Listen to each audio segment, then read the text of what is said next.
सहरो इसरार का सिलसिला खास, रोंगटे खड़े कर देने वाली दास्तान, कदम कदम एक मंजर हैरत अशां, लम्हा लम्हा रंग बदलते अतवार, गुनाह की दासियों की मस्तियां, हिर्सो हवस के पुजारियों के चमत्कार, एक चौंका देने वाली अछूती कहानी।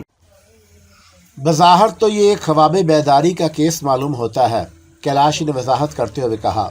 इस मर्ज में मरीज नींद की हालत में भी बिल्कुल जागते हुए इंसानों की तरह उठकर चलते फिरते हैं, लेकिन उनका शौरी तौर पर दुनिया से कोई तल्लुक नहीं होता।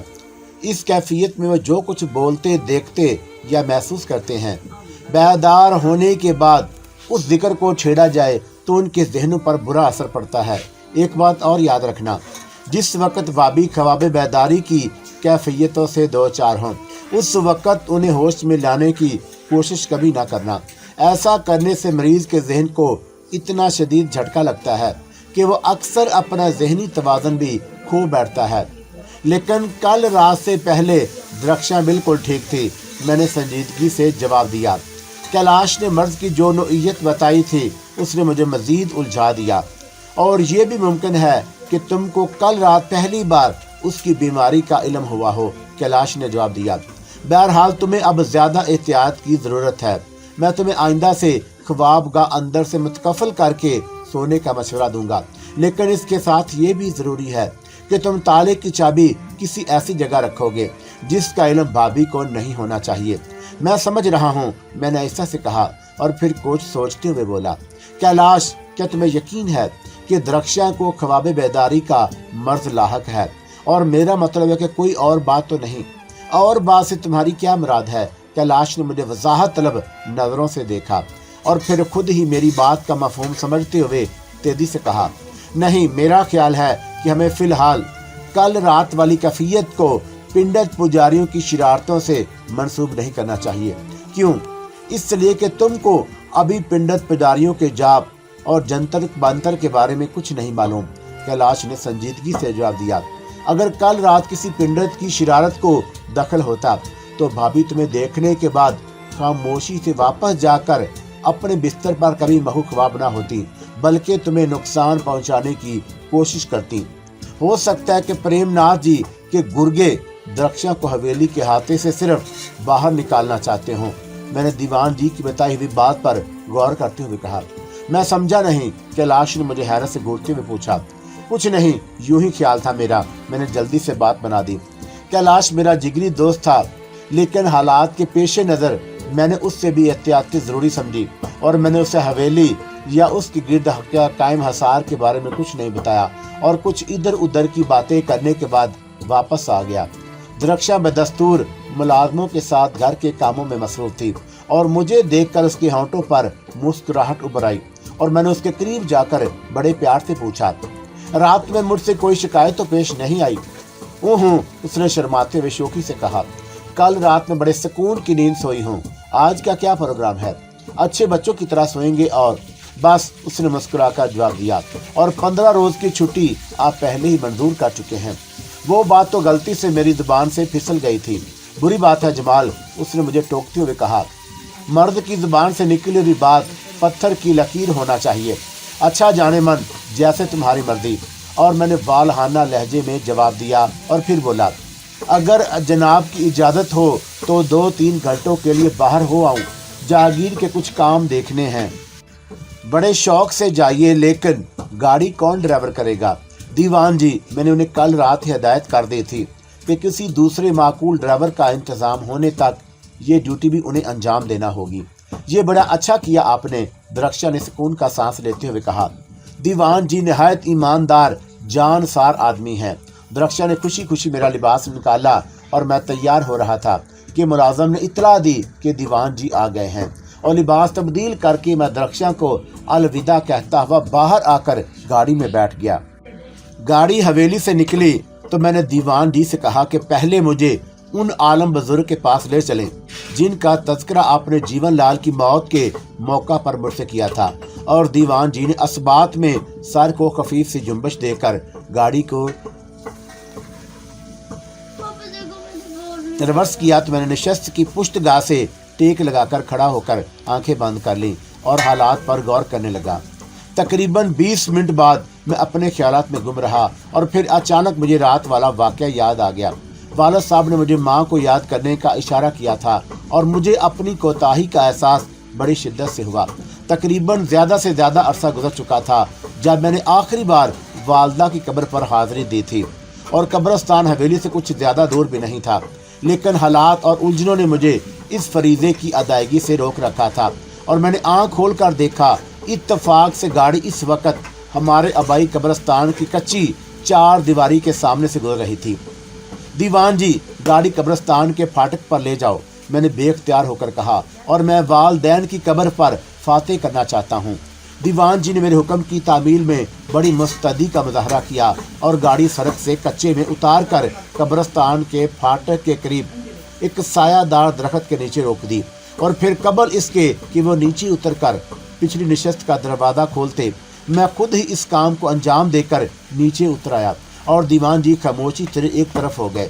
نہ جانے کیوں اچانک مجھے اس بات کا خیال ہوا کہ دیوان جی آج خلاف توقع چپ چپ سے ہیں، اور مجھے ان سے جیون لال کے بارے میں بھی بہت کچھ کرنا تھا، اور اس کی موت کے سلسلے میں کسی نے ہم پر شک و شبے کا اظہار تو نہیں کیا، اور اس کی لڑکی مالتی کا کیا ہوا جو باپ کی موت کے بعد بے سہارا ہو گئی تھی، اور مجھے دیوان جی نے ساری باتیں دریافت کرنا تھی۔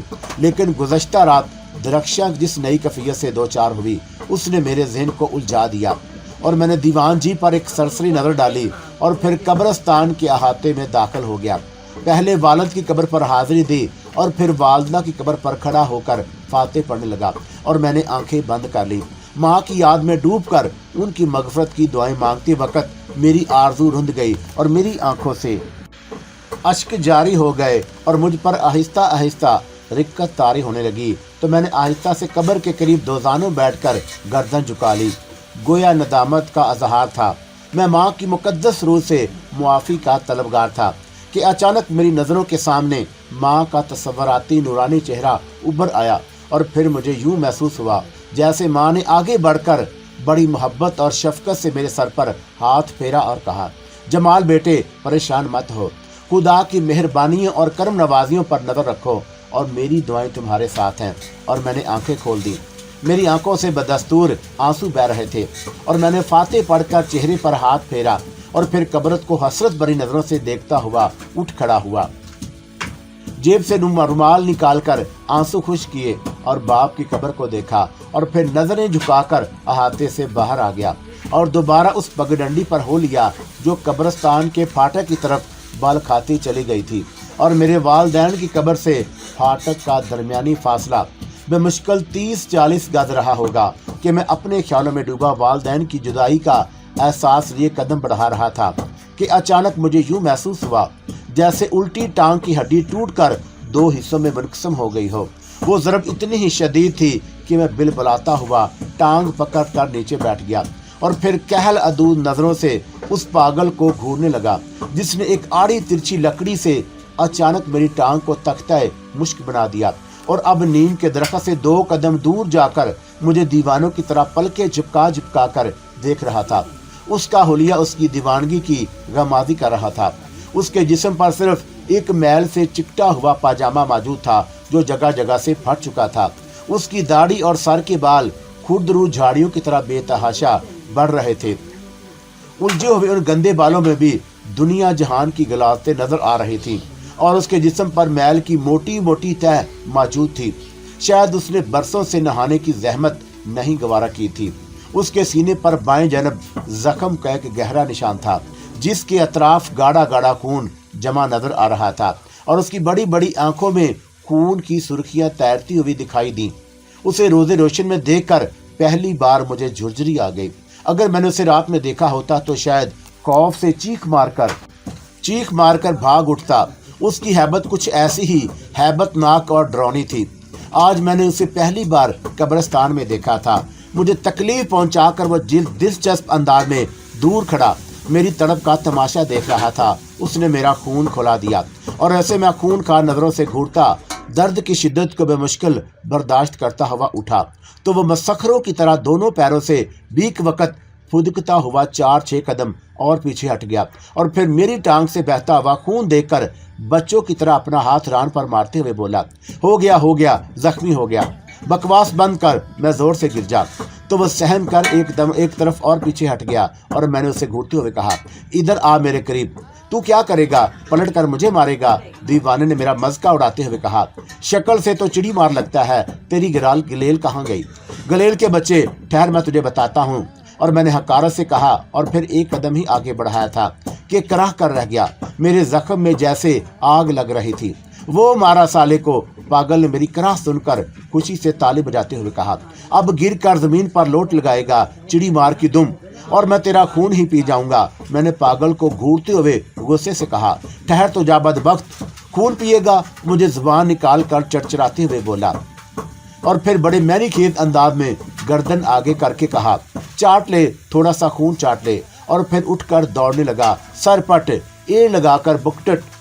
दीवान जी, मैं हलक के बल चीखा तो दीवाना उछलकर एक कदम और पीछे हो गया और फिर उसने अजीबोगरीब अंदाज में गर्दन घुमाकर कब्रिस्तान के फाटक की जानब देखा, जहां से दीवान जी मेरी आवाज सुनकर तेज तेज कदम मारते चले आ रहे थे। तेरा बाप आ गया, पागल ने मुझे घूरते हुए कहा, और दूसरा चिड़ी मार, थोड़ा सा खून उसे भी चटा दे और फिर सर के बल उल्टा खड़ा हो जा, तालियां बजाया कर। मरदूद, बदबख्त, मैं तुझे जिंदा नहीं छोड़ूंगा, मैंने चीख कर कहा। तो दीवान जी एक लम्हे को रुक गए और फिर उनकी नजर मेरे पैर से बहते हुए खून पर पड़ी तो वे छोटे सर कहकर दौड़ने लगे। दीवाना जल्दी जल्दी गर्दन घुमाकर कभी मेरी तरफ और कभी दीवान जी की तरफ देखने लगता और फिर अचानक उसने एक और गलीज हरकत कर डाली। खंखार कर मेरी तरफ थूका और फिर उछल कर भागा, एक तनावत दरख्त की आड़ में हो गया और उसके थूक की छींट मेरे मुंह पर पड़ी तो मैं और गजबनाक हो गया। दीवान जी ने करीब आकर मुझसे खैरियत दरियाफत की तो मैंने उन्हें पागल को तलाश करने का हुक्म दिया और दीवान जी ने कुर्ब और जवार का कोना कोना छान मारा, लेकिन वो कहीं ना मिला। गालबन वो पुश्त की चहार दीवारी फलांग कर जंगल की सिमत निकल गया था, जो कब्रिस्तान की अकवी दीवार के साथ साथ दूर तक फैला हुआ था। दीवान जी ने फौरी तौर पर अपना रुमाल भिगोकर मेरे जख्म पर बांध दिया और फिर मुझे सहारा देकर गाड़ी तक ले आए और मेरी अजल पतलून चौंका खून से भीग रही थी, इसलिए मैंने बुजुर्ग आलम के पास जाने का इरादा तर्क कर दिया। सीधा कैलाश के अस्पताल चला गया, जहां डॉक्टर आरफ ने मेरे जख्म की मरहम पट्टी कर दी और दीवाने ने रास्ते में आकर मेरा प्रोग्राम और मूड दोनों चौपट कर दिए थे। मौजूदा हालत में ना तो मैं बुजुर्ग की खिदमत में हाजिरी दे सकता था और ना हवेली के पास वापस जा सकता था। मेरा जहन बुरी तरह झल्ला रहा था। कैलाश कुछ देर बाद अस्पताल पहुंचा तो उसने मेरी हालत देखी तो एक लम्हे को परेशान हो गया और फिर उसे हादसे की तफसील मालूम हुई तो बेइख्तियार कहका लगाते हुए बोला, यार जमाल, तुम्हारे सितारे आजकल पागलों से ज्यादा टकरा रहे हैं।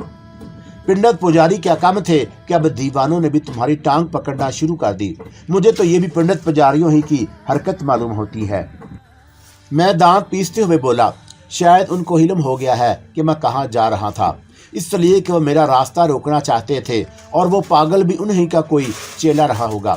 कैलाश मुझे संजीदा देखकर खुद भी संजीदा हो गया और दीवान जी ने मेरे लिबास की मुश्किल हल कर दी। हवेली जाकर वो मेरे लिए दूसरी पैंट ले आए, लेकिन इस तरह के दरख्शा को उसकी मतलब खबर ना हुई और पैंट की फराहमी के सिलसिले में दीवान जी ने खुद हवेली के अंदर कदम रखने की हमाकत नहीं की, बल्कि एक दूसरे मुलाजम को सूरत हाल से आगाह करके इस काम पर आमादा किया और चलते चलते उसे ये तंबीह भी करी कि अगर जनान खाने में खबर पहुंची तो उसकी खैर नहीं।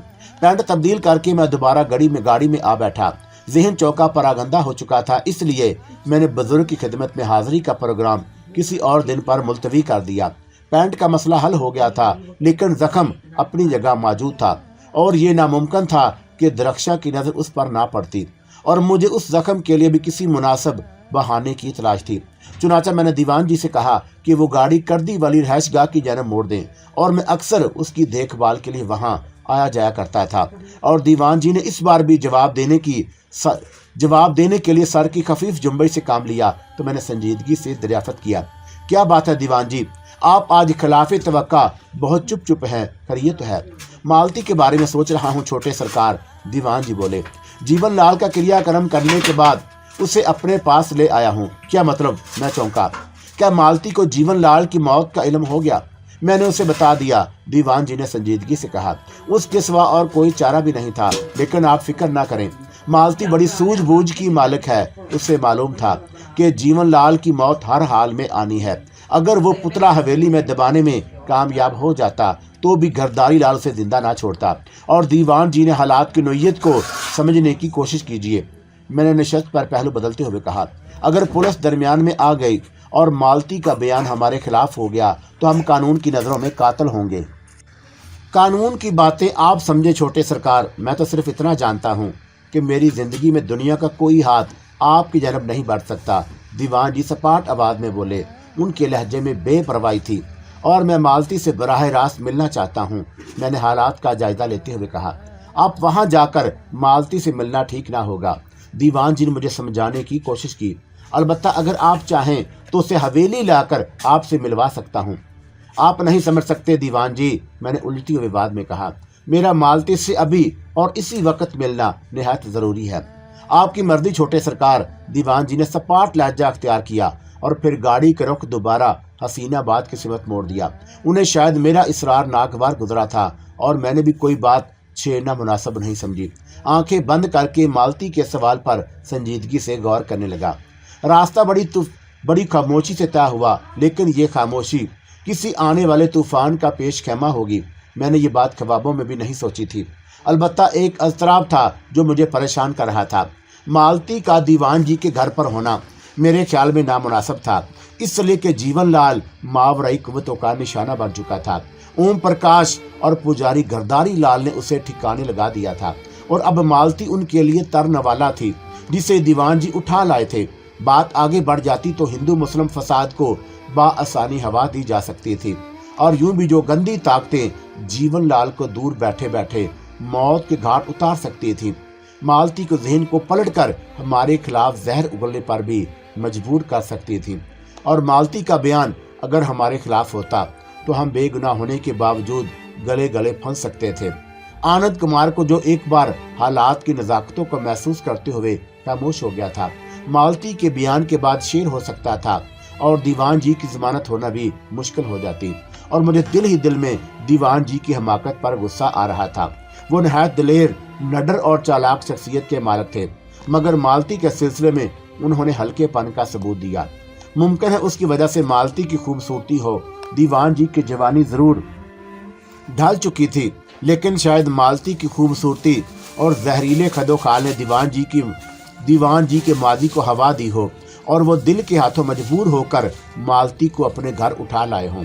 میں انہی خیالات میں غرق تھا کہ راستہ کب گزرا مجھے اس کا مطلب کوئی احساس نہ ہوا، لیکن جب گاڑی رکی تو میں نے آنکھیں کھول دی۔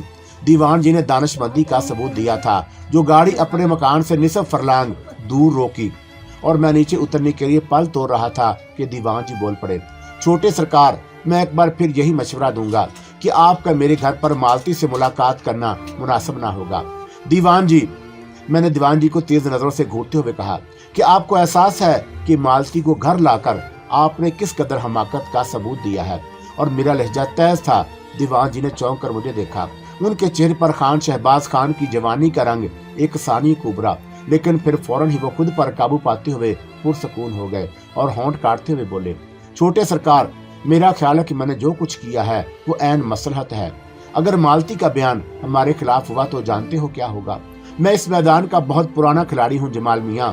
دیوان جی نے اس بار بزرگی کا انداز اختیار کرتے ہوئے سنجیدگی سے بولے، میں جانتا ہوں کہ مالتی کی نازک کھوپڑی پنڈت پجاریوں کے گندے عمل سے آگے نہیں ٹھہر سکتی، اس لیے میں اسے اپنے گھر لے آیا ہوں۔ آپ کہنا کیا چاہتے ہیں؟ میں نے انہیں وضاحت طلب نظروں سے گورا۔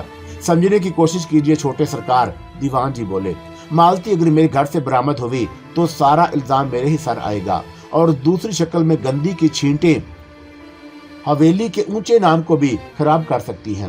اوہ، میں چونکا اور میرا سر دیوان جی کی عظمت کے آگے سنگو ہونے لگا۔ دیوان جی نے میری خاطر جو قربانی پیش کرنے کی کوشش کی تھی وہ بے مثال تھی اور میں اپنے لبو لہجے پر شرمندہ ہو رہا تھا۔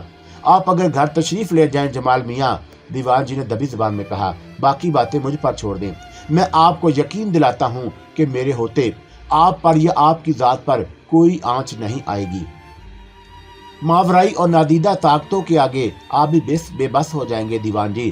मैंने हाथ मलते हुए जवाब दिया और फिर फैसला कुन लहजे में बोला, मैं यहाँ तक आ गया हूँ तो मालती के मिले बगैर वापस नहीं जाऊंगा।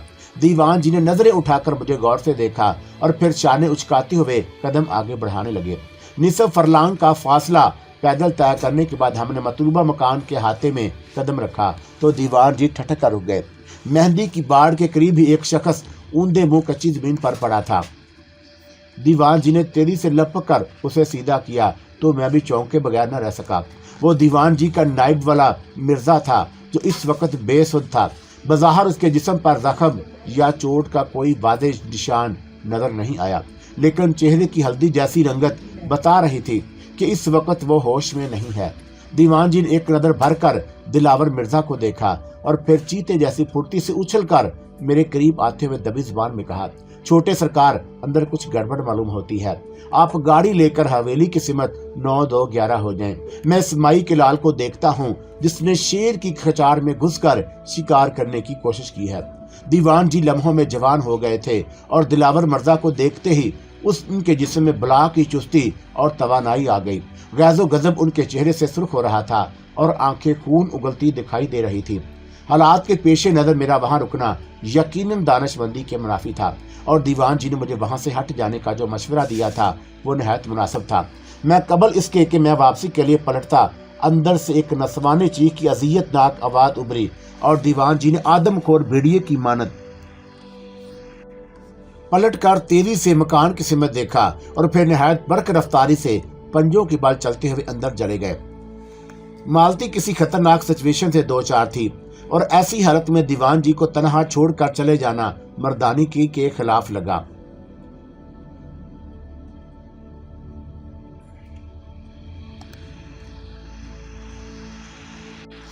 चुनाचा दूसरे लम्हे मैं भी दबे कदमों से मकान के अंदर दाखिल हो गया और मुझे वो कमरा तलाश करने में कोई दुश्वारी पेश नहीं आई जहां से चीख की आवाज उभरी थी और दरवाजा पूरी तरह खुला हुआ था।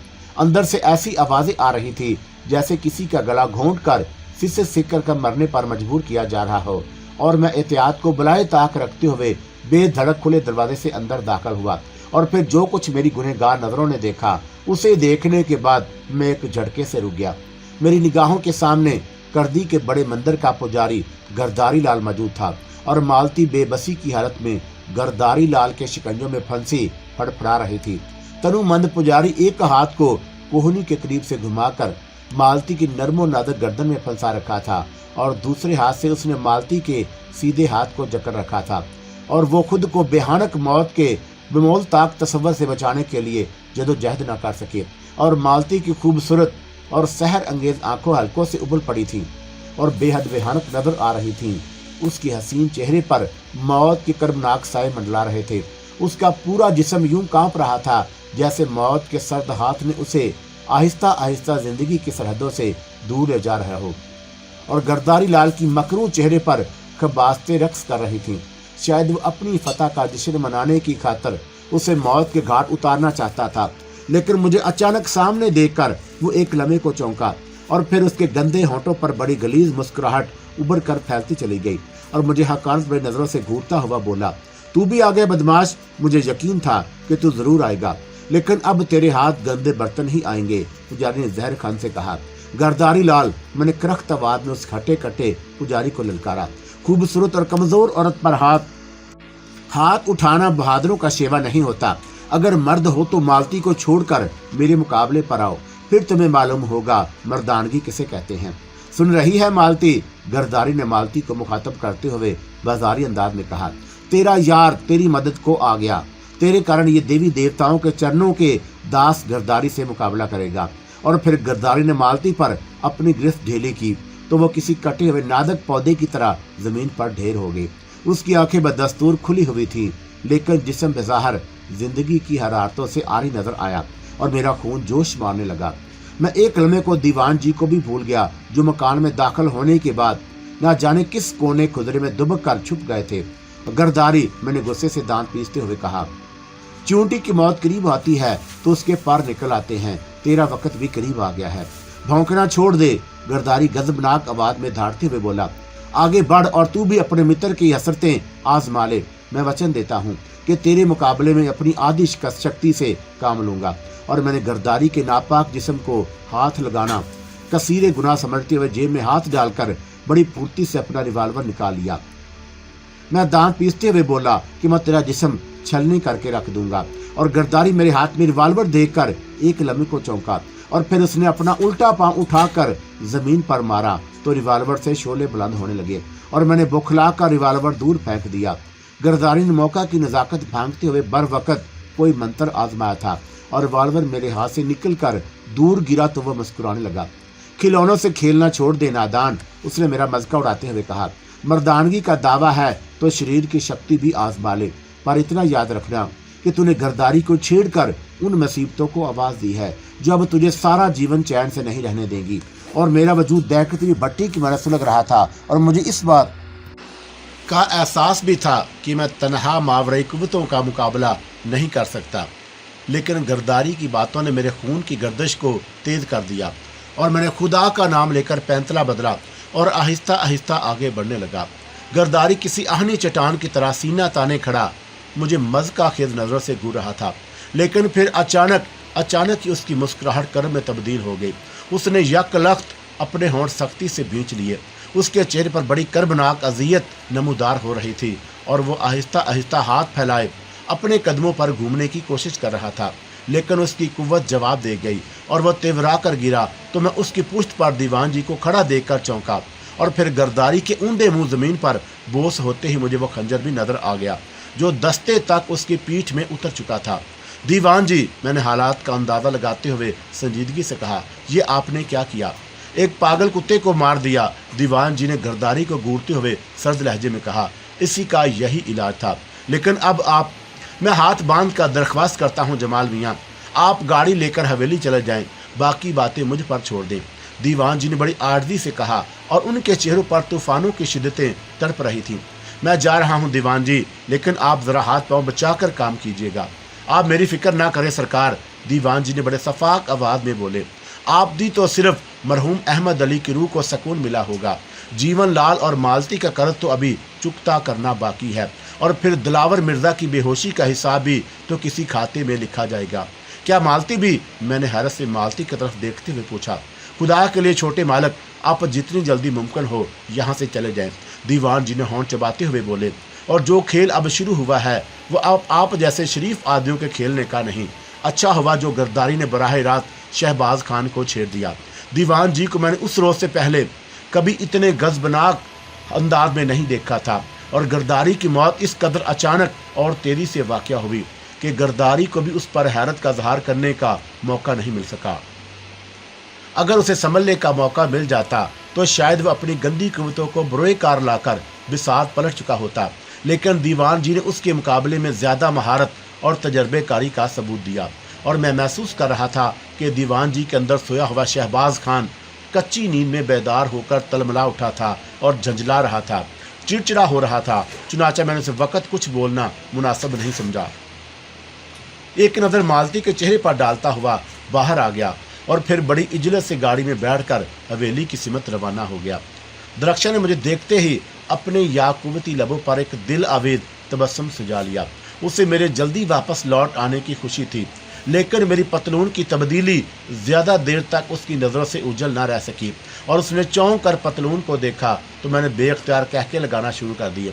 और फिर मैंने उसे कब्रिस्तान में मिलने वाले पागल के बारे में बताया तो वो भी हंसने लगी। जख्म पर की गई बैंडेज ने उसे मुतमिन कर दिया और बात आई गई होगी। दरख्शां दोपहर के खाने के लिए खान सामे को ज़रूरी हदायत देने लगी तो मैं अपने आसाब पर तारी बोझल थकन को दूर करने की खातर ख्वाबगाह में आ गया। गरदारी और मालती वाले हादसे ने मेरे जहन को मजमद कर दिया था और दीवान जी ने सच कहा था कि मुझे मालती से वहाँ मिलने नहीं जाना चाहिए था।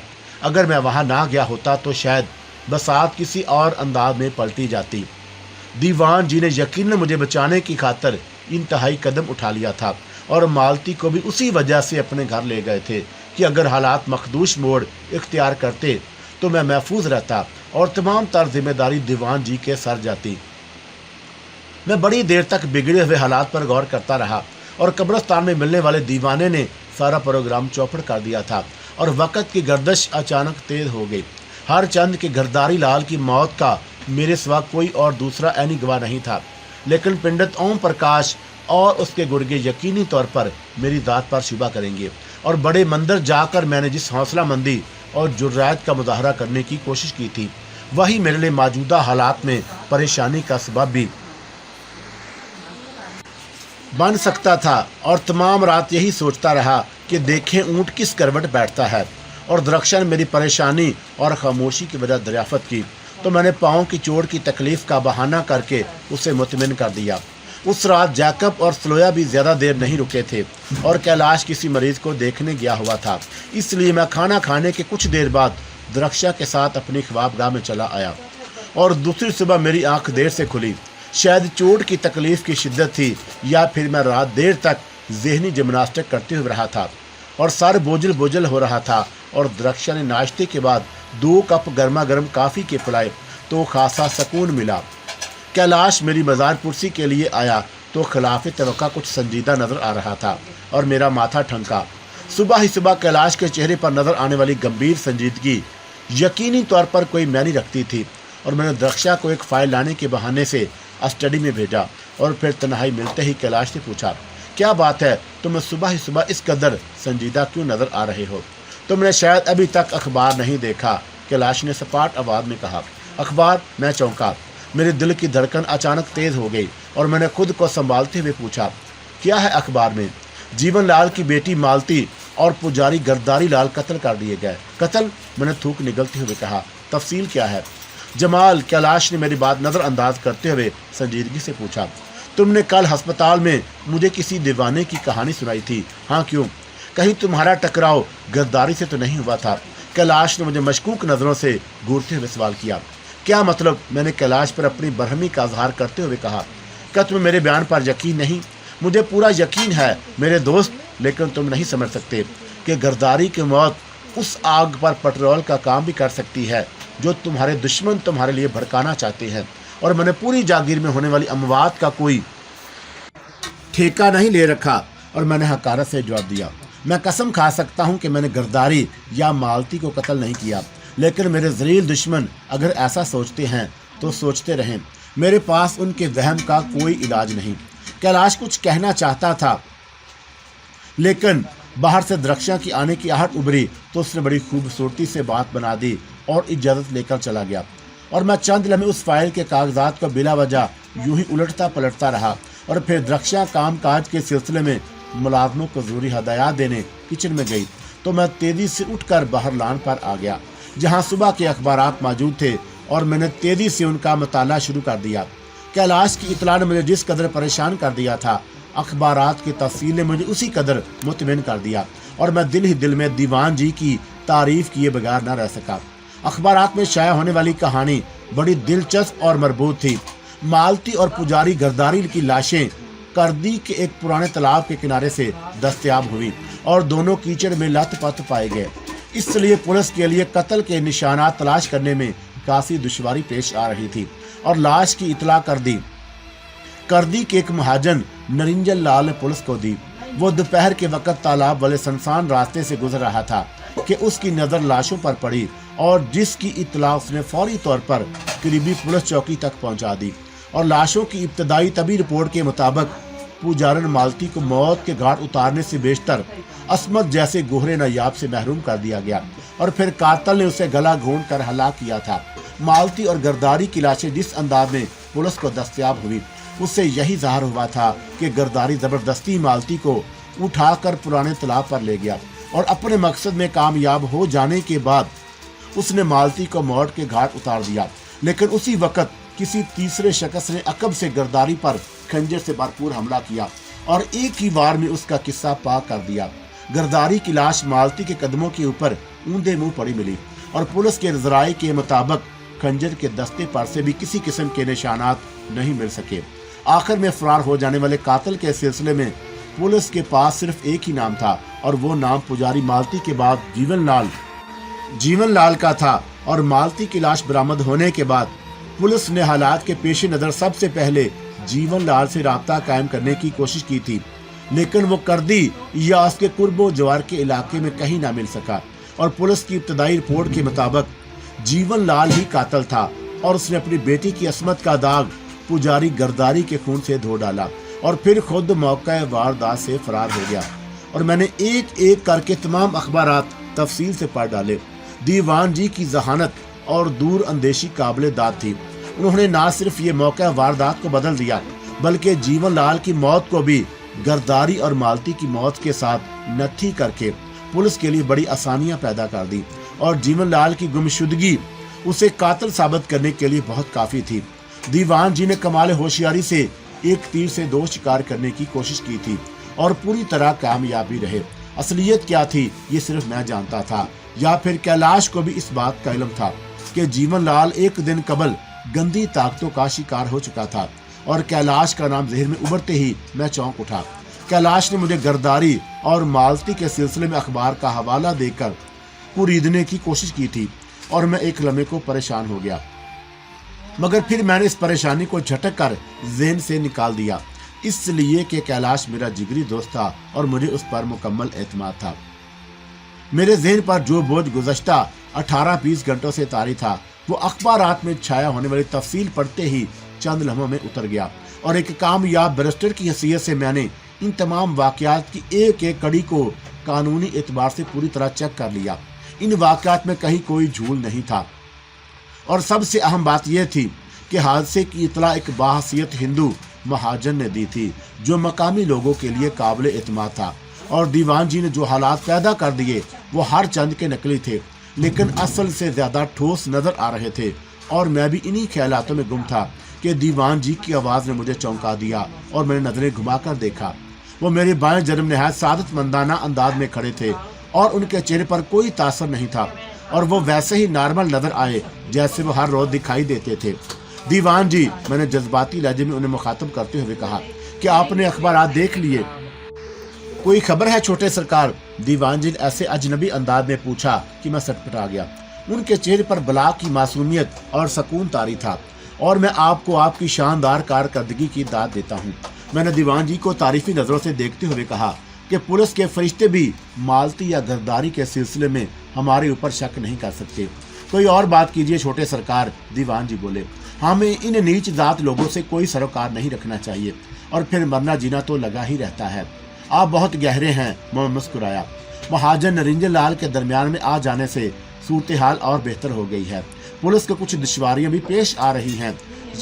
दीवान जी इधर उधर देखकर सरगोशी करते हुए बोले, कल रात किसी संग दल ने बेचारे नरिंजन लाल को भी ठिकाने लगा दिया। क्या? मैं हैरत से उछल पड़ा। नरिंजन लाल को किसने मारा? अब जीवन लाल का हिसाब भी चुकता हो गया, दीवान जी ने दबी जुबान में कहा। एक दिलावर मिर्जा की बेहोशी खाते में बाकी रह जाती है, लेकिन उसकी जिद है कि अपना हिसाब किताब वो खुद ही निपटाने की कोशिश करेगा। नहीं दीवान जी नहीं, मैंने हाथ मलते हुए कहा। ज्यादा कष्टो खून हुआ तो वो भी चौंक उठेंगे, ये बात बढ़ जाएगी। मैं गाड़ी ले आया हूँ। दीवान जी मेरी बात नजरअंदाज करते हुए बोले, आपको शायद अपने वालिद के बुजुर्गे आलम दोस्त से मिलने जाना था। हाँ, अब ये मुलाकात बहुत जरूरी हो गई है, मैंने कुछ सोचते हुए कहा। आप मेरा इंतजार करें, मैं लिबास तब्दील करके आता हूँ। और मैं जाने के लिए अपनी कुर्सी से उठा ही था कि एक मुलाजिम दौड़ता हुआ आया। उसने मुझे खबर दी कि आनंद कुमार और पुलिस के कुछ अफसरान मुझसे फौरन मिलना चाहते हैं। और मैं पुलिस की आमद की इतला सुनकर एक लम्हे को घबरा गया और फिर दीवान जी के इशारे पर मुलाजिम से कहा कि वो आनंद कुमार और उसके साथियों को इज्जत से अंदर ले आए। और मुलाजिम के जाने के 2 मिनट बाद ही डिप्टी कमिश्नर आनंद कुमार एक DSP और 2 मसला सिपाहियों के साथ आता नजर आया। उनके साथ पुलिस की एक औरत भी थी, जिसे देखकर मैंने इत्मीनान का सांस लिया। गालबन व मफरूर जीवन लाल को मेरी जवाब में तलाश करने की गरज से आए थे और उनका ख्याल था कि जीवन लाल चौका मेरा पुराना माली था, इसलिए मैंने उसे अपनी हवेली में पनाह दे रखी होगी। और मेरा अंदाजा गलत साबित नहीं हुआ। आनंद कुमार ने करीब पहुंचकर बड़ी गर्मजोशी से मुझसे मुसाफा किया और फिर संजीदगी से बोला, मिस्टर जमाल, हम आपको थोड़ी सी जहमत देने के लिए हाजिर हुए हैं। फरमाइए, अगर मैं आपके किसी काम आ सका तो ये मेरी खुशकिस्मती होगी। आपने गालबन आज के अखबारात में गरदारी लाल और मालती को पेश आने वाले हादसे की तफसीलात पढ़ ली होंगी। सिर्फ सरसरी तौर पर सुर्खियां देखी हैं, मैंने बेपरवाही से दरियाफ्त किया। कोई खास बात? पुलिस का ख्याल है कि गरदारी का कत्ल आपके माली जीवन लाल ने किया है। ओह आई सी, मैंने बात को समझने की अदाकारी करते हुए कहा। आप इस ज़माने में मुझसे क्या तावन चाहते हैं? पुलिस जीवन लाल को गिरफ्तार करने के लिए मुतअद्दिद छापे मार चुकी है, लेकिन वो अभी तक हमारी दस्तरस से महफूज है और गुज़श्ता रात उसने हमारे मुखबर निरंजन लाल को भी ठिकाने लगा दिया। हैरत अंगेज मैंने तअज्जुब का इजहार किया। बज़ाहिर तो जीवन लाल बड़ा नेक और शरीफ मालूम होता था। कभी कभी हालात इंसान को दरिंदगी पर आमादा कर देते हैं। आनंद कुमार ने होंठ चबाते हुए कहा और फिर असल मकसद की तरफ आते हुए बोला, हमने तमाम इलाके की नाकाबंदी कर रखी है और हमारा ख्याल है कि कातिल अभी तक यहीं कहीं रोपोश है और आप जीवन लाल के सिलसिले में मेरी हवेली को भी खंगालना चाहते हैं। क्यों मिस्टर आनंद? मैंने तेजी से डिप्टी कमिश्नर की बात पूरी कर दी। मैं मजबूर हूँ और आपके ख्याल से इसीलिए खुद आ गया हूँ कि आप कहीं इस तलाशी पर किसी और अंदाज में सोचने की कोशिश ना करें। आनंद कुमार ने जल्दी से वजाहत करते हुए कहा, उसके लहजे में सच्चाई के अलावा फराज की अंजाम दही की भी शामिल थी। और फिर उसने जेब से तलाशी का बाकायदा सरंच वारंट निकाल कर मुझे दिखाने की कोशिश की तो मुझे हंसी आ गई। आनंद कुमार को शायद अब मेरी हैसियत का अंदाजा हो गया था। जब आप तशरीफ ले आए हैं तो इस कागज के पुर्दे की क्या जरूरत थी? मैंने सर्च वारंट पर नजर डालते हुए अंदाज इख्तियार में कहा, आप बड़े शौक से हवेली की तलाशी ले लीजिए, अपना इत्मीनान कर लें। शुक्रिया मिस्टर जमार। इस बार आनंद कुमार की बजाय DSP ने कहा और मैं डिप्टी कमिश्नर को लेकर अंदर आ गया। मुझे सिर्फ यही ख्याल था कि द्रक्षा पुलिस की अचानक आमद और हवेली की तलाशी से परेशान हो जाएगी। चुनाचा मैंने पहले द्रक्षा को आनंद कुमार की मौजूदगी में हालात से आगाह किया और फिर दीवान जी को पुलिस वालों के साथ भेजकर खुद ड्राइंग रूम में आ गया और आनंद कुमार भी मेरे हमरा था और द्रक्षा को बार बार किन अखियों से देख रहा था। शायद वो दिक्कत से अंदाजा उठाकर द्रक्षा के सिलसिले में इन बातों की तस्दीक कर रहा था जो मैंने उससे कर रखी थी। द्रक्षा खाना तलाशी की अहमियत समझ लेने के बावजूद कुछ उलझी उलझी नजर आई और कुछ देर वो इसी घुटन से दो चार रही और फिर उसने अचानक चौंकते हुए आनंद कुमार से पूछा, आप क्या पीना पसंद करेंगे? आनंद कुमार जी माफ़ कीजिएगा, मैं आपके साथ पुलिस की पलटन देखकर कुछ घबरा गई थी। तकल्लुफ़ की क्या ज़रूरत है? आनंद कुमार ने मुस्कुराकर जवाब दिया, इस वक्त मैं ऑन ड्यूटी हूँ, फिर कभी आऊँगा तो इत्मीनान से बैठकर खा पी लूँगा। एक बात पूछूं आनंद जी? द्रक्षा दबी जबान में बोली, आपको इस बात का शुबा कैसे हो गया कि हमने कानून से भागे हुए किसी कातिल को अपनी हवेली में पनाह दे रखी होगी?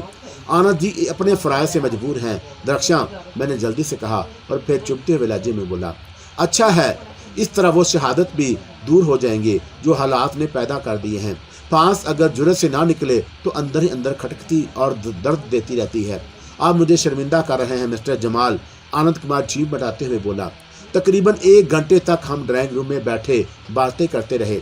द्रक्षा कुछ देर बाद नॉर्मल हो गई थी और फिर उसने मेरी बातों की काट को महसूस करते हुए खुद भी निहायत बेतकल्फी से ऐसी बातें शुरू कर दी कि आनंद कुमार का ये शक भी दूर हो गया कि वह ज़बरदस्ती अपना धर्म बदलने पर मजबूर हुई है।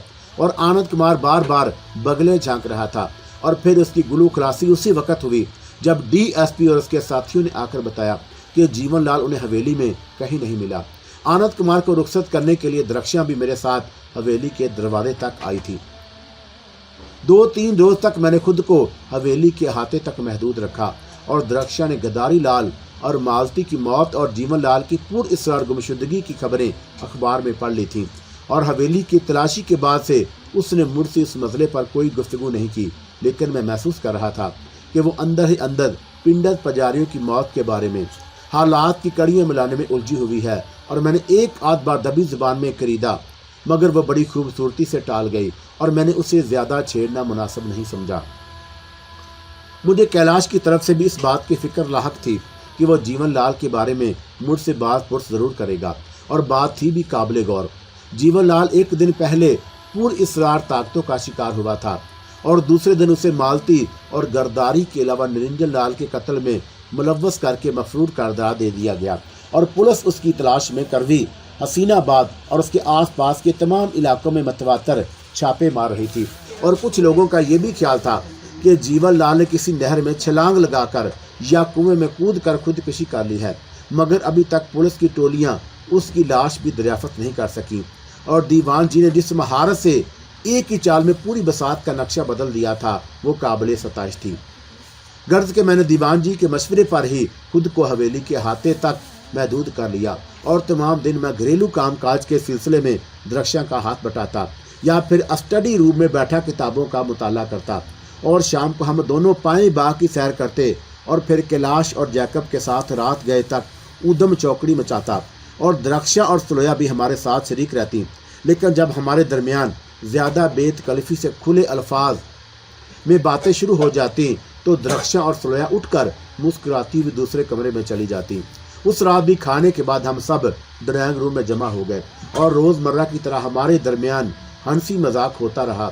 और फिर जैकब ने अचानक ना जाने क्यों द्रक्षा की तारीफ में ज़मीन और आसमान के कलाबे मिलाने शुरू कर दिए। उसने सूरत और सीरत के सिलसिले में ऐसी मिसालें देना शुरू कर दी कि हम और कैलाश दोनों हैरत से जैकब का मुंह देखने लगे। तुम शायद मेरी बातों को मजाक समझ रहे होगे, जैकब मुझसे मुखातब था, लेकिन यकीन जानो मेरे दोस्त के तुम्हारी बीवी जन्नत के हीरों के मुकाबले में भी ज्यादा खुशपूश और सलीकामंद साबित हुई है। क्या मतलब? कैलाश ने एकदम संजीदगी इख्तियार करते हुए पूछा। क्या तुमने जन्नत की हीरों का लिबास भी देख रखा है? कैलाश के जुमले पर द्रक्षा और सुलैया दोनों मुस्कुरा दी। तुम्हारा जहन चौंका बदबूदार दवाओं और स्पिरिट की तेज महक से हर वक्त फरागंदा रहता है, इसलिए तुम मेरी लतीफ बातों और मेरी तशबीहात को समझने से कासर हो। जैकब ने कैलाश को सर्जिश करने के अंदाज में घूरा, और ऐसी सूरत में कि जब इंसान खुद को हालात और महाल के सांचों में जम करने से कासर हो, या तालीम और तजर्बे की कमी उसकी लबे कुशाई को हमाकत की दलील साबित करती हो, तो इंसान के लिए महर बल्ब हो जाना निहायत मुनासिब होता है। और मैं तुम्हें भी यही मशवरा दूंगा मेरे सज्जन दोस्त कि अगर खुद को लगाम देने से कासर हो तो कम अज कम जुबान को काबू में रखो, मदाबा के वो कली उतर जाए जो तुमने अपने भूंडे वजूद को चमकाने के लिए अपनी असलियत पर चढ़ा रखी है। यार जमाल, ये बगलौल तो आज बड़े सुर में बोल रहा है, कैलाश ने कुर्सी पर बहतू बदलते हुए कहा, और मेरा ख्याल है कि आज भाभी ने इसकी नकेल छोड़ दी है। ऐसा भी नहीं है, सुलैया जल्दी से बोली, ये द्रक्षा की तारीफ कर रहे हैं इसलिए मैं खामोश हूँ। किसी और खातून की बात होती तो मैं उन्हें इस तरह बोलने की इजाज़त कभी ना देती। तो मैं ये कह रहा था मेरे दोस्त जमाल के खुदावंदे बुजुर्ग बरतर ने तुम्हारी इंगिश्ते हयात के लिए एक ऐसा चमकदार नमोल और नायाब हीरा फराहम कर दिया है जिसके तुम अहल नहीं थे। जैकब ने सुलैया की बात को यकसर नज़रअंदाज करते हुए कहा, और फिर द्रक्षा की जानब देख कर बोला, मैं आपके हुस्न इंतखाब की दाद देने से माजूर हूँ, लेकिन आपके हुस्न ज़न्न की तारीफ ज़रूर करूँगा कि इस जैसे कुंदा नातराश के साथ गुजारा कर रही हैं। बिल्कुल यही बात मैं सुलैया भाभी को समझाने वाला था। कैलाश तेजी से बोला, लेकिन मेरा ख्याल है कि अब पानी सर से ऊंचा हो चुका है। कैलाश ने जैकब को घूरते हुए मैंने खेद लहजे में कहा, सिस्टर मारिया की चरब जबानी ने तुम्हें भी अच्छा खासा बोलना सिखा दिया है। सिस्टर मारिया? सुलैया चौंकी, ये कौन है? अस्पताल में काम करती हैं, कैलाश ने बड़ी संजीदगी से जवाब दिया। सूरत तो शक्ल तो कोई खास नहीं, अलबत्ता जिस्मानी तौर पर खासी गुदाज वाक़या हुई है। जैकब आजकल उसे अपनी धुआंधार तबलीग के जरिए रहबा बनाकर चर्च में शामिल करना चाहते हैं, और मारिया का कहना है कि वो बहुत जल्द जैकब को इंसान बना देगी। सुलैया के लिए कैलाश का वो खूबसूरत और सफ़ेद झूठ भी कम ना था। उसने जैकब को अचानक घूमकर जहरीली नज़रों से घूरा तो जैकब ने गड़गड़ाते हुए कहा, रब्बे अजीम की कसम सुलैया डार्लिंग, ये मरदूद सर्जन महज लफाती से काम लेकर तुम्हें मेरे खिलाफ उकसा रहा है। यही वो शैतान है जिसने आदम को दाना गंदम खाने के पर मजबूर करके जन्नत से निकलवा दिया था। जैकब ने हर मुमकिन कोशिश की कि वो सुलैया को मुतमिन कर सके, लेकिन वो हत्थे से उतर चुकी थी। चुनाचे मैंने द्रक्षा को इशारा किया और वह बेमुश्किल सुलैया को समझा बुझाकर अंदर ले गई। सुलैया के जाने के बाद भी जैकब बहुत देर तक झल्लाता रहा, और फिर कैलाश की दिलचस्प बातों ने उसे दोबारा नालबंद कर दिया। तो मैंने पूछा, अच्छा ये बताओ, आज तुम द्रक्षा को किस सिलसिले में मक्खन लगाने की कोशिश कर रहे थे? मैं जो कुछ कह रहा हूँ वो मजाक नहीं, हकीकत थी। जैकब संजीदा हो गया। तुम्हारी बीवी इतनी मासूम, नेक, फरिश्ता खसलत और वफा शार है कि मुझे यूँ लगता है जैसे वो किसी और दुनिया की मखलूक हो जो भूले से राह भटक कर हमारी दुनिया में आ गई। और मुझे तुम्हारी किस्मत पर भी रक्श आता है कि तुम खुदावंद ने तुम्हें बेहिसाब दौलत दी है। रोजी कमाने के लिए तुम्हें मेहनत भी नहीं करनी पड़ती, उसके बावजूद मिट्टी में भी तुम्हारे हक में सोना साबित होती है। दौलत और इज्जत के अलावा खुदावंदे बुजुर्गो बर्तर ने तुम्हें एक ऐसी अनमोल और बेमसल शरीके हयात भी अता कर दी है जो फरिश्तों से भी ज्यादा काबिल एहतराम और हूरों से भी ज्यादा बुलंदो बरतर नजर आती है, लेकिन क्या? मैंने जैकब को घूरते हुए कहा। तुम बोलते बोलते चुप क्यों हो गए? हो सकता है कि मेरी बात तुम्हें कड़वी लगे, लेकिन मैं इस बात को नहीं मानता कि कुदरत ने किसी एक शख्स के हिस्से में शुरू से आखिर तक खुशियां ही खुशियां रकम कर दी हों। जैकब ने निहायत संजीदगी से कहा, जहां सिर्फ मसरतें ही मसरतें होती हैं, वहां लम्हात बड़े आर्जी और नापायदार होते हैं। जिंदगी ऐसी नहीं होती जो दुख, दर्द और गमों से खाली हो। इसलिए तुम भी अपने हिस्से का दुख तुम्हें जरूर उठाना होगा। जैकब, कैलाश तेजी से बोल पड़ा, ये तुमने ये हमाकत की बातें शुरू क्यों कर दी? मेरे दोस्त, मैंने जैकब से ज़हर खान से कहा, तुम या मेरे अंदरूनी हालात से वाकिफ नहीं हो। दरक्षा के सिलसिले में कई मुखालफतें सर उठा रही हैं। ये सब आर्दी और वक्ती परेशानियां होती हैं। दुख, दर्द और गमों की तड़प और चीज होती है। जैकब ने बदस्तूर संजीदगी से कहा, वक्ती परेशानियां और मुखालफतें आहिस्ता आहिस्ता खत्म हो जाती हैं, लेकिन दर्द के टीसे बरसों अंदर ही अंदर गमों के एहसास को ताज़ा करती रहती हैं। तुम कहना क्या चाहते हो? कैलाश ने जल्लाकर पूछा। मैं सिर्फ इतना कहना चाहता हूँ कि जमाल को भी अपने हिस्से का बोझ जरूर उठाना होगा। इसकी कोई सूरत भी हो सकती है। मसलन हो सकता है कि जमाल की तमाम दौलत अचानक मट्टी का ढेर हो जाए और ये कौड़ी कौड़ी को मोहताज हो जाए। जैकब ने मेरी तरफ देखते हुए बड़ी संजीदगी से कहा, बुरा ना मानना मेरे दोस्त, ये भी मुमकिन है कि तुम्हारी दौलत, इज्जत और शोहरत में दो चंद इजाफा हो जाए और गमों का बोझ किसी और अंदाज में तुम्हें मिले। हो सकता है कि दरख्शां, तुम्हारी फरिश्ता खसलत और नेक तबीयत बीवी तुमसे अचानक रूठ कर अपने माबूद हकीकी से जा मिले। और मेरा मुशाहदा तो यही कहता है कि नेक और पाक बाज रूहें ज्यादा दिनों तक दुनिया में क़याम नहीं करती। उन्हें खुदावंद के इशारे पर आसमानों पर बुला लिया जाता है। और जैकब की बात सुनकर मैं दंग रह गया और मेरा दिल अंदर ही अंदर जैसे बैठने लगा। दरक्षा की जुदाई के तस्वर ही ने मेरे होशो हवास गम कर दिए और मैं सकते की हालत से दो चार होकर फटी फटी निगाहों से जैकब को देखने लगा और मेरा वजूद जैसे आहिस्ता आहिस्ता सर्द हो रहा था। और फिर कैलाश की तेज और सख्त आवाज मेरे कानों में गूंजी। वो जैकब से कह रहा था, तुम्हें कोई हक नहीं पहुंचता कि दूसरों के बारे में इस कदर मनहूस और बेहुदा किस्म की फर्जी बातें करो। अगर तुम मेरे और जमाल के क्लास फेलो और दोस्त ना होते तो शायद मैं सबसे पहले तुम्हारा गला घूंट कर तुम्हारी रूह को आलम बाला की तरफ रवाना कर देता। मौत और जिंदगी इंसान के नहीं, खुदा के हाथ में है, इसलिए मैं तुम्हारी बातों का बुरा नहीं मानूंगा। जैकब ने बेपरवाही से जवाब दिया। और फिर तुम्हें किसी के दिल आजारी का क्या हक है? कैलाश गुस्से से तलमला कर बोला।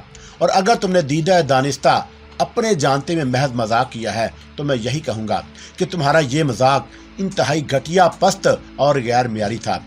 कुछ ख्यालात अचानक इंसान के जहन में कुल बुलाकर उभरते हैं और अपना नक्श जमाते चले जाते हैं।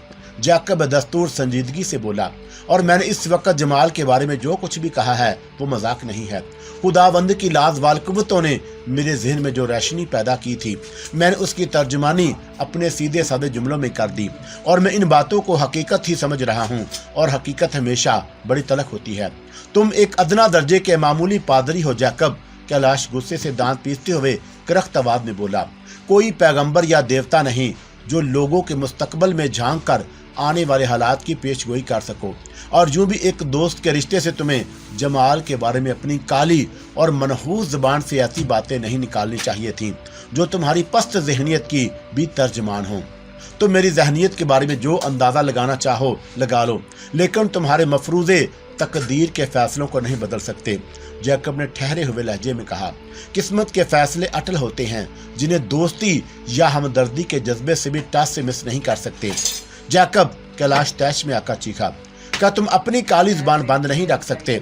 नहीं, जैकब ने अपने गले में लटकी हुई सलीब को चूमते हुए कहा, और मैं फांसी के फंदे या सूली पर लटकने के बावजूद रास्तगोई से बाज नहीं आ सकता। दो कौड़ी के पादरी, कैलाश आपे से बाहर हो गया। अगर तुम हकीकत और रास्तगोई का इतना ही पसंद करते हो तो फिर मेरी एक बात भी गिरा में बांध लो। दरक्षा भाभी की सेहत भी उनकी सूरत और सीरत की तरह काबिल रश्क है, इसलिए मुस्तकबल करीब में उनके जमाल से रूठ जाने का कोई इम्कान नहीं। अलबत्ता तुम्हारी बीवी दिल के एक मुहलक आर्जे में जरूर मुब्तला है और ऐसे मरीज 4-5 माह से ज्यादा अपनी हयात का बोझ अपने नातवा कंधों पर नहीं घसीट सकते। ये एक सर्जन का तजर्बा बोल रहा है। अब कहो, क्या इस हकीकत का इंकशाफ तुम्हारे लिए तलख और अजियतनाक नहीं कि तुम्हारा और सलोया का साथ बड़ा मुख्तसर और रेत के उस टेले की मानद है जो किसी वक्त भी बैठ सकता है। कैलाश मेरे दोस्त, अगर खुदाए बुजुर्गों बरतर की यही मर्जी है कि वो सलोया की मोहब्बत और रिफाकत को मुझसे छीन ले, तो मैं उससे कोई शिकवा या शिकायत करने की बजाय उसकी रजा के आगे निहायत अकीदत से सरबदूद हो जाऊंगा।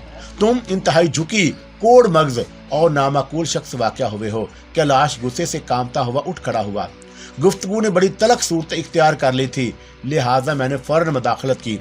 कैलाश और जैकब के दरमियान ना सिर्फ ये कि सुलह सफाई कराई, बल्कि उन्हें गले से भी मिलवा दिया। जैकब की बातों ने माहौल में तलखी का जो जहर घोल दिया था वो आहिस्ता आहिस्ता छट गया, और फिर द्रक्षा और सलोया हमारे लिए मशरूब बनाकर लाईं तो फिजा का रंग ही बदल गया, और मैंने दिल पर जबल करके हंसी मजाक शुरू कर दिया। जैकब को छेड़ता रहा और कैलाश पर भी जुमले चुस्त करता रहा। बज़ाहिर मैंने खुद को बिल्कुल नॉर्मल कर लिया था, लेकिन जैकब की बात ना जाने क्यों कार्बन बनकर बार बार मेरे दिल की गहराइयों में चुभ रही थी, और मुझे रह रह कर यही ख्याल सता रहा था कि जैकब ने जो कुछ कहा है वो गलत नहीं है। दूसरे रोज मैं तैयार होकर हवेली से निकला। दीवान जी की जुबानी मुझे बाहर की तमाम बातें मालूम होती रहती थीं। तुम्हें पुलिस को अभी तक जीवन लाल की तलाश थी, लेकिन अब उन्होंने अंधाधुंध छापे मारने और घरों की तलाशी का सिलसिला बंद कर दिया था। बज़ाहिर उन्होंने यह भी मशहूर कर दिया कि जीवन लाल ने खुदकुशी कर ली है और उसकी सड़ी गली लाश एक पुराने अंधे कुएं से बरामद कर ली गई, लेकिन हकीकत सिर्फ मुझे मालूम थी। शायद इस तरह वो ढील देकर अचानक मुजरिम की गफलत से फायदा उठाकर उसे अपने जाल में दबोचना चाहते थे, लेकिन वो ख्वाब देख रहे थे और वो तमाम जिंदगी जीवन लाल को गिरफ्तार नहीं कर सकते थे, इसलिए कि वो उनकी दस्तरस से बहुत दूर जा चुका था। वो अहमक थे जो अभी तक सादा लिबास और मुख्तलिफ हुलियों में गली कूचों और सड़कों पर जगह जगह घात लगाए बैठे थे। वो नहीं जानते थे कि जीवन लाल उनकी लिस्ट पर आने से पहले ही दीवान जी के हाथों मनो मिट्टी के नीचे दफन हो चुका था, और मैं गाड़ी की पिछली नशस्त पर बैठा हालात पर गौर करता रहा। दीवान जी ने इंतहाई खामोशी से स्टीयरिंग संभाले हुए थे, और मैं पहली फुर्सत में वालिद साहब के बुजुर्ग नुमा दोस्त से मिलने चाह रहा था। जैकब की बातों ने मुझे उलझा दिया था और मुझे पंडित ओम प्रकाश की खामोशी पर भी हैरत हो रही थी। वो अगर महान शक्तियों का मालिक था और फासलों की कैद से आज़ाद होकर दिलों के अहवाल पढ़ने की ताकत रखता था, तो अब तक उसे जान लेना चाहिए था कि गर्दारी लाल की मौत असलियत क्या थी, और जीवन लाल भी गंदी ताकतों का शिकार हुआ था।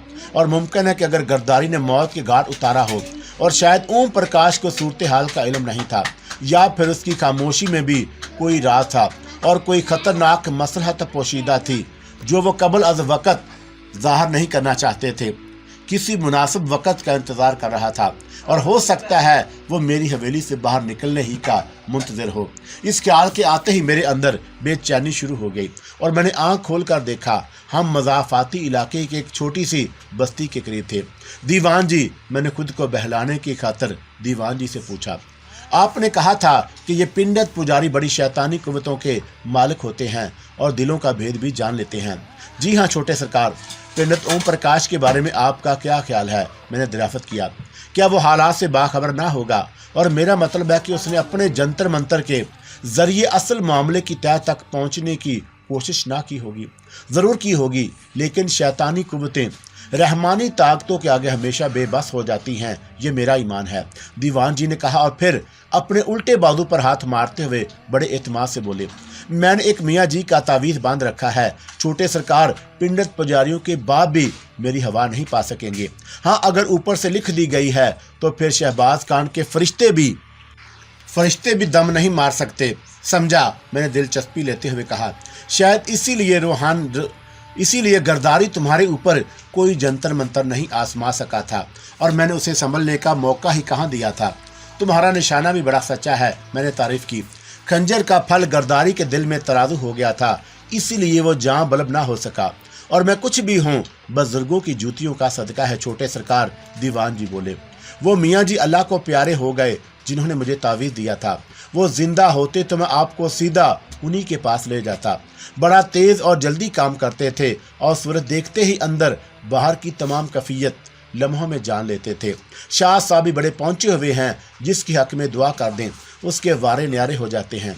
शाह साहब कौन? जहां मैं आपको इस वक्त लिए चल रहा हूं। दीवान जी ने वजाहत करते हुए कहा, पूरा नाम तो हजरत इब्रार अली शाह है, लेकिन मरीदों में शाह साहब के नाम से मशहूर हैं। दिलावर मिर्जा बता रहा था कि एक बार वो बदबख्त भी शाह साहब के कदमों में एक दरख्वास्त लेकर हाजिर हुआ था, लेकिन उसे चौखट ही से धत्कार दिया गया। मैं समझा नहीं, दिलावर मिर्जा ने ऐसी क्या दरख्वास्त की थी जो उसे धत्कार दिया गया? मैंने हैरत से पूछा। अब आपके सामने जुबान नहीं खोल सकता जमाल मियाँ, दीवान जी ने दबी जुबान में कहा। कुछ आंखों की शर्मो हया भी रखनी पड़ती है, रुतबे का ख्याल भी होता है। फिर भी कुछ पता तो चले कि बात क्या थी। मैंने दिलचस्पी का इजहार करते हुए कहा, आपको तो मालूम होगा कि उसकी दरख्वास्त में तो दिलावर मिर्जा की रग रग से वाकिफ हूँ। दीवान जी बोले, बड़ा चलता पुर्जा है, जितना ऊपर से दिखाई देता है उतना ही अंदर भी है और देखने में मरियल नजर आता है, लेकिन उसकी नस नस में बिजली भरी हुई है। कूदने पर आता है तो बड़े बड़ों सूरमाओं का पिता पानी कर देता है, लेकिन जहाँ तक उसके अंदर हजारों खूबियाँ हैं वहाँ एक खराबी भी है।